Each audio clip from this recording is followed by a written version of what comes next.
Vamos a resolver el siguiente problema. Nos dicen que el Departamento de Investigación de Mercadeo de esta empresa, una empresa de carritos para niños de coches, predice que la ecuación de demanda para sus cochecitos está dada por esto. Entonces esta ecuación significa que Q es el número de cochecitos que la empresa puede vender en un mes si el precio es P. Entonces es el número de coches que se venden a un precio P. Entonces el número de coches depende del precio al cual se estén vendiendo y depende de esta manera, de una manera lineal. Entonces nos preguntan, ¿a qué precio se deberían vender los coches para obtener los mayores ingresos?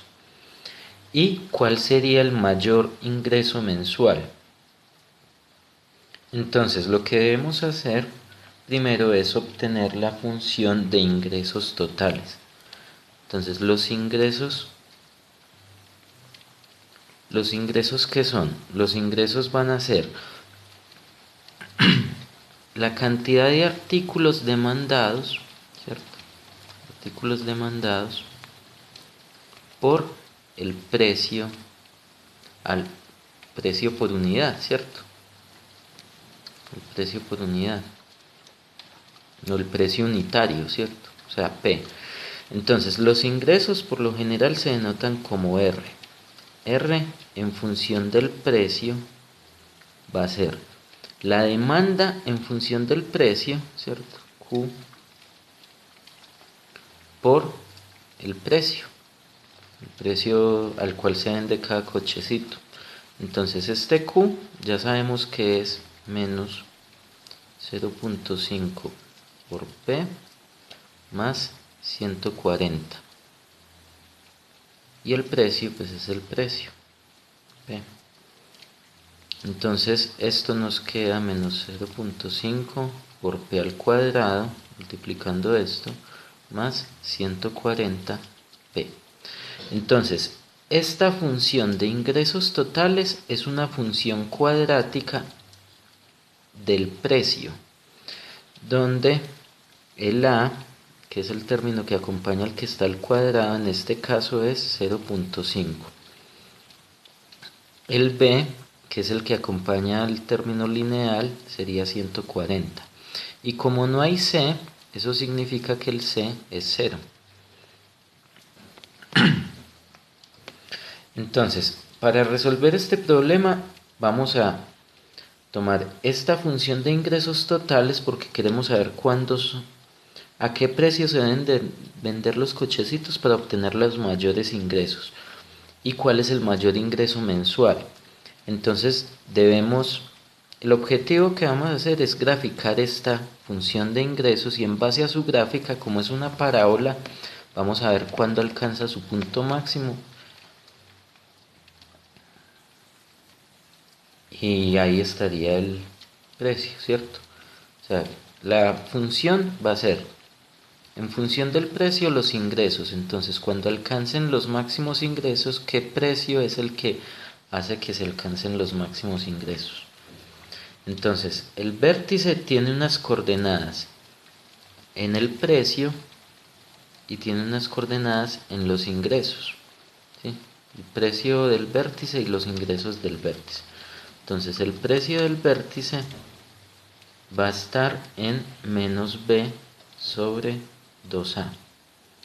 Entonces en este caso sería menos 140 sobre 2 veces A, que es menos 0.5.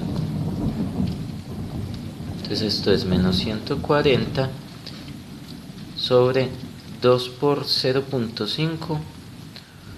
Entonces esto va a quedar negativo, 2 por, y 0.5 lo puedo escribir como un medio. Entonces este 2 se cancela con este 2, este menos se va con este menos, y me queda que esto es 140. Entonces esa es la coordenada del vértice en el precio. Y ahora la coordenada del vértice en los ingresos va a ser evaluar esa coordenada del vértice en la función. Entonces, es más fácil evaluarla aquí que aquí. Entonces evaluemos esto en esta. Entonces nos daría menos 0.5 por el precio del vértice, en este caso es 140, más 140 por el precio. Reemplazamos acá el precio, ¿cierto? El precio es 140, ¿cierto?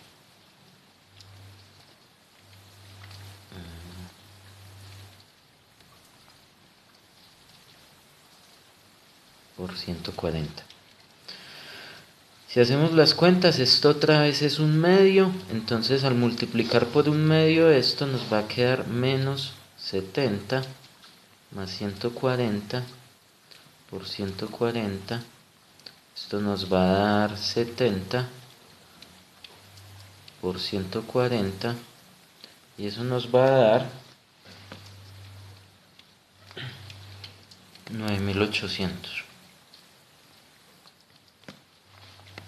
Entonces ya tenemos las coordenadas del vértice. Entonces el vértice está en el precio en 140. Entonces digamos que por aquí está 140 y los ingresos en 9800. Entonces digamos que por aquí son 9800. 9800 y 140. Ahora, hallemos los puntos de corte de esa parábola con el eje R y con el eje P. Entonces, con el eje R, ¿dónde se dan? Que es como el eje Y, ¿cierto? Entonces, esto se encuentra haciendo el precio igual a 0, o sea, haciendo X igual a 0. En este caso, la X de nosotros es P, que es el precio. Entonces, haciendo P igual a 0 en esto, es decir, vamos a encontrar R de 0, que sería, si reemplazamos aquí, nos va a quedar, mejor dicho, podemos reemplazar en la última también, 0.5 por 0 al cuadrado más 140 por 0. Y esto nos va a dar 0, 0, que va a ser 0. Entonces, esto corta el eje R. El vértice está en esta coordenada, ¿cierto? Aquí está el vértice. Y corta el eje R en R igual a 0. O sea, pasa por ese punto. Y el otro punto de corte sería con el eje P. Que con el eje P lo encuentro haciendo R igual a 0. Es decir, debo resolver la ecuación cuadrática, o sea, igualar los ingresos a 0. Entonces conviene más tomar esta que ya está factorizada. Entonces debemos resolver esto, menos 0.5 por P más 140 por P igual a 0. Entonces, como ya está factorizada, es muy fácil resolver esto. Esto es la multiplicación de este número por este número, igual a 0. La multiplicación de dos números da 0 si alguno de los dos es 0. Entonces sería que esto es 0, esto de acá es 0, o P es 0. Entonces, aquí ya tendríamos un punto de corte, que es el mismo que hallamos ahora. Y de acá nos saldría que 140 es igual a 0.5 por P. Esto es lo mismo que P es igual a 140 sobre 0.5. Entonces esto es que P es 0.5 es un medio, el 2 subiría y multiplicaría por 2, es decir, 280. Entonces ese es el otro punto de corte con el eje P, que sería en 280. Digamos que es por aquí. Entonces ya tenemos todos esos puntos, podemos hacer la gráfica, que sería algo como esto. Viene acá, alcanza este punto aquí, que es el vértice, y baja por acá. Entonces, ¿qué nos está diciendo esta gráfica? Así se comportan los ingresos totales en función del precio, ¿cierto? A medida que el precio va aumentando hasta 140, los ingresos van aumentando. Si usted aumenta el precio hasta 140, los ingresos van aumentando hasta que llega a 140, donde se alcanza el ingreso más alto, que serían 9.800. Si usted sube el precio a más de 140 por coche, aquí van a empezar a bajar los ingresos, ¿sí? Por la cantidad demandada va a ser menor. Entonces el precio óptimo es 140. Entonces lo que nos están preguntando es a qué precio se deberían vender los coches para obtener los mayores ingresos. Entonces el precio de venta para obtener los mayores ingresos debe de ser de $140. Y los ingresos más altos mensuales corresponderían a la venta de coches a ese precio, que sería de $9.800.